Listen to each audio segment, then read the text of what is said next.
Assalamualaikum warahmatullahi wabarakatuh. Alhamdulillah wa syukurillah la haula wala quwata illa billah. Anak-anakku yang saya cintai dan saya banggakan, kali ini kita akan melanjutkan pelajaran minggu kemarin, yakni kaitannya dengan pemikiran dan kiprah Kiai Haji Mas Mansur. Di antara pemikiran dan kiprah Kiai Haji Mas Mansur, yakni tentang adanya ide 12 langkah bagi warga Muhammadiyah. 12 langkah itu apa saja? Yang pertama adalah memperdalam masuknya iman. Anak-anakku, iman artinya keyakinan, kepercayaan. Memperdalam keyakinan atau memperdalam keimanan itu menjadi sebuah kewajiban bagi setiap mukmin muslim. Dan yang kedua, memperluas faham agama. Maksudnya bagaimana?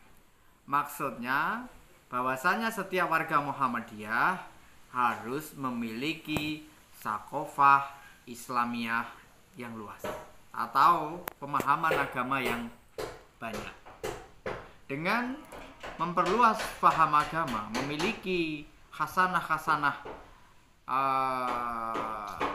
yang luas, sehingga tentunya akan bisa menjadi sebuah rujukan. Apabila ada persoalan, maka kita akan bisa cepat menemukan solusinya. Yang ketiga, yakni menghasilkan budi pekerti. Anak-anakku yang saya cintai dan saya banggakan, budi pekerti atau bisa dikatakan akhlak yang baik, pribadi yang baik, perilaku yang baik.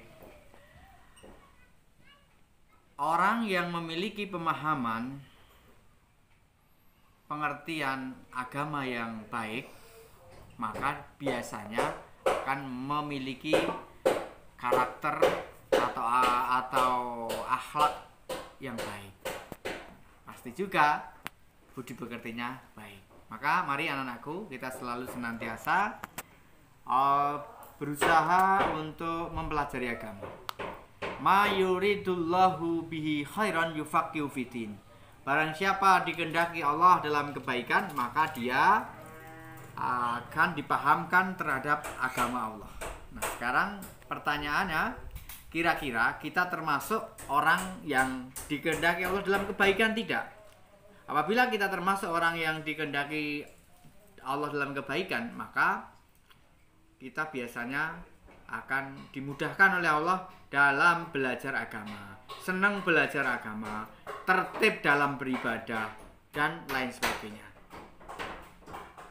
Untuk itu, coba sekarang bertanya dalam hati, wah, kira-kira saya dikehendaki Allah enggak ya dalam kebaikan?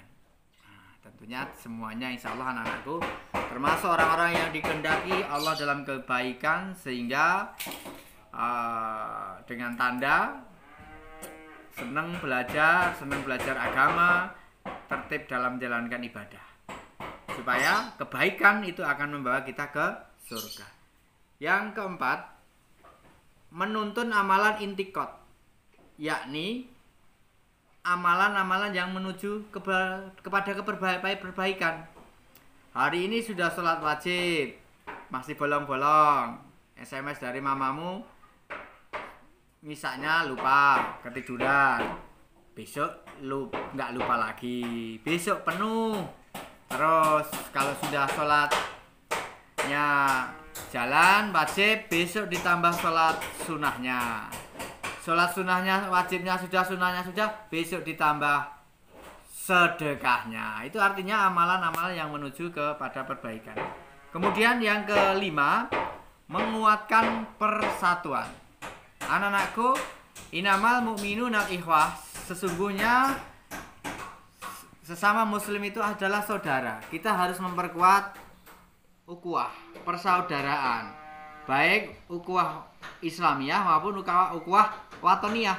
Sesama orang warga negara pun kita juga harus saling menjaga persatuan dan kesatuan. Itulah Muhammadiyah.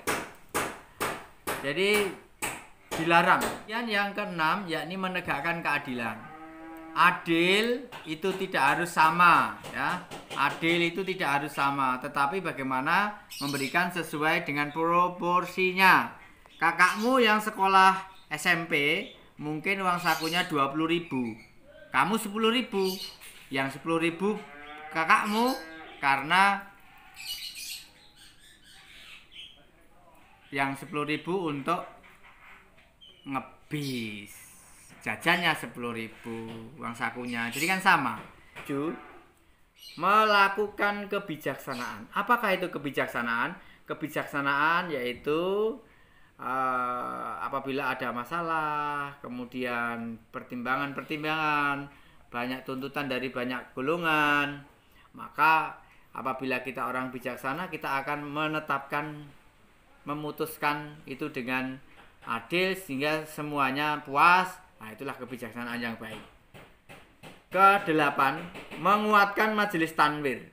Maksudnya apa? Di Muhammadiyah itu majelis atau permusyawaratan itu menjadi sebagian yang sangat penting. Maka anak-anakku yang saya hormati, langkah yang kedelapan menguatkan majelis tanwir, dalam arti hal ini bagaimana dari hasil permusyawaratan ini kemudian bisa ditanwirkan, disepakati, terus kemudian diundangkan. Kesembilan, mengadakan konferensi bagian. Apa itu konferensi bagian? Konferensi bagian, setiap bagian bisa mengadakan rapat-rapat, kemudian bisa melaksanakan programnya dengan baik.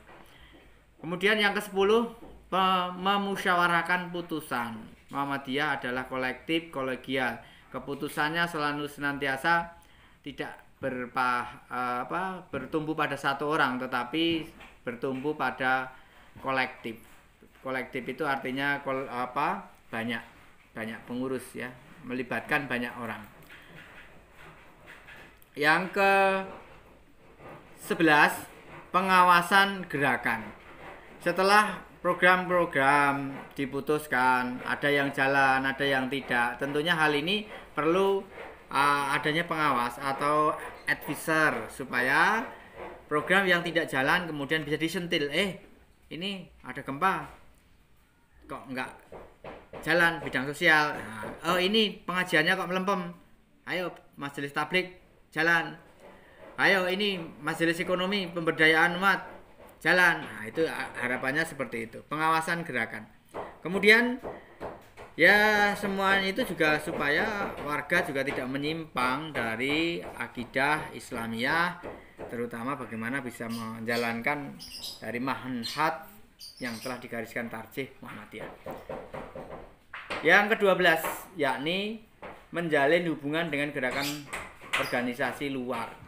Apabila kita ingin besar, maka memang kita harus menjalin kerjasama, menjalin hubungan dengan organisasi yang lain supaya kita bisa saling memberi dan saling menerima, saling introspeksi, saling muhasabah, saling bertukar informasi. Jadi tidak inklusif, tidak eksklusif, tapi kita inklusif. Artinya kita selalu senantiasa terbuka, bekerja sama dengan siapapun, asalkan itu baik. Itu aja anak-anakku, 12 langkah ya warga Muhammadiyah yang dicetuskan oleh Kiai Haji Mas Mansur. Assalamualaikum warahmatullahi wabarakatuh.